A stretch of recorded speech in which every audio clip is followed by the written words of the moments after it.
one example in relation to what we're doing today. Everyone knows that speed of cars affects efficiency, and if you go above a certain speed, the cost increases dramatically. So one of the ways, and we've known this, many of us of a certain age, go back to the 70s, can remember it, it isn't just behavioural changes like that that can actually dramatically reduce the amount of fuel use. Yes, in certain instances when you go above certain speed limits, the actual use of fuel increases dramatically, the cost of driving increases dramatically. As one practical example where people can actually make what's in the tank go further, examples like that. And the same in the home, there are a variety of examples, and the Sustainable Energy Authority of Ireland will be setting out some of those in a public campaign, which I expect to be launched in the coming days. So this is Eamon Ryan. I'm not going to say anything else about him because we all know who he is. He loves to save environment, and what the government is proposing at the moment is they're going to take away 20 cents of some kind of fuel. I'm not even going into details because what happens is the petrol stations are going ahead of it and they putting up prices 20 cents, and by midnight, whenever that comes in play, they're going to drop down the prices 20 cents. There you go. It's going to go back to €2. So 2.50. We're going to the moon. We're going to the price of fuel soon will be the price of Ethereum at Bitcoin. So follow me for more financial advice. Yes, please do. But of course, Eamon Ryan is telling you that if you drive slower and you keep, let's look into it. All right. So let's see what happens.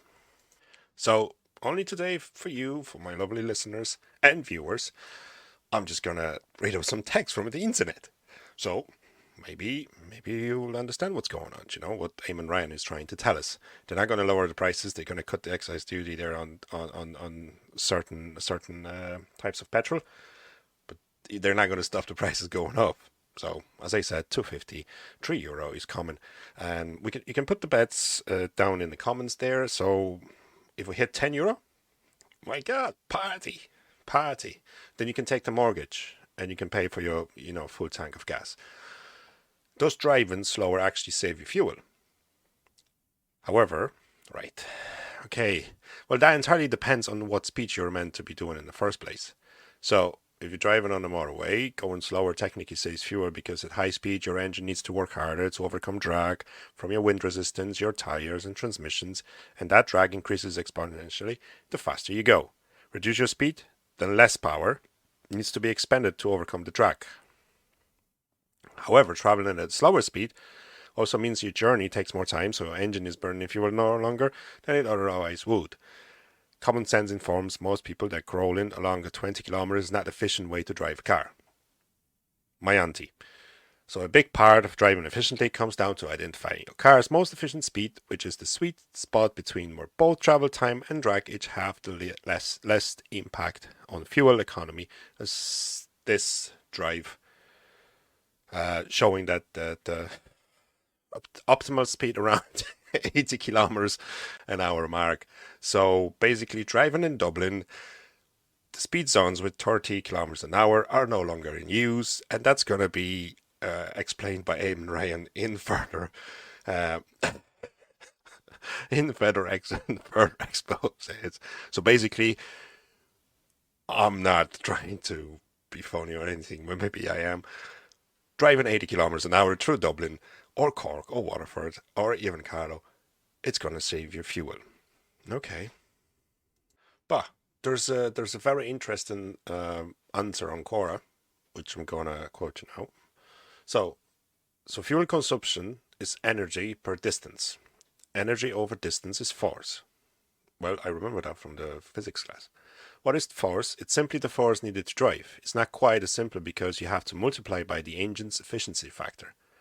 So if you drive fast, this is air resistance, which is proportional to the speed squared. So from this, would you expect the fuel economy at 30 miles is 4 times better than 60 miles? It's obviously not, because the engine's efficiencies of converting fuel to mechanical power depends sharply on throttle.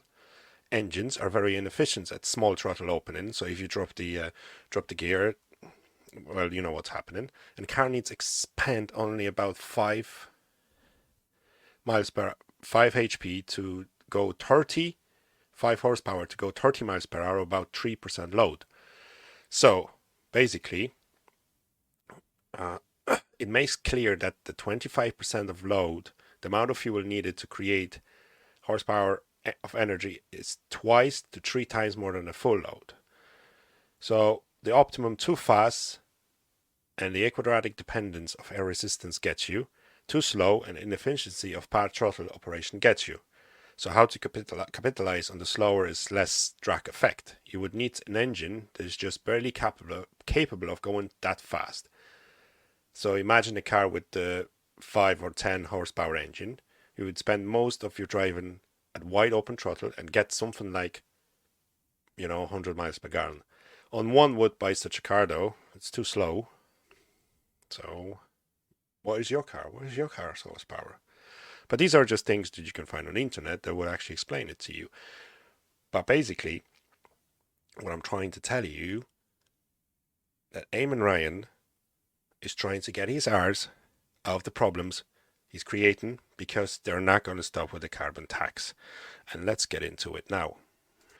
But before we jump into carbon tax, and maybe we won't because everybody's going to get a bit itchy about it, because why should we pay another tax? We're already paying tax on propaganda, which is €160 per year, on news like this.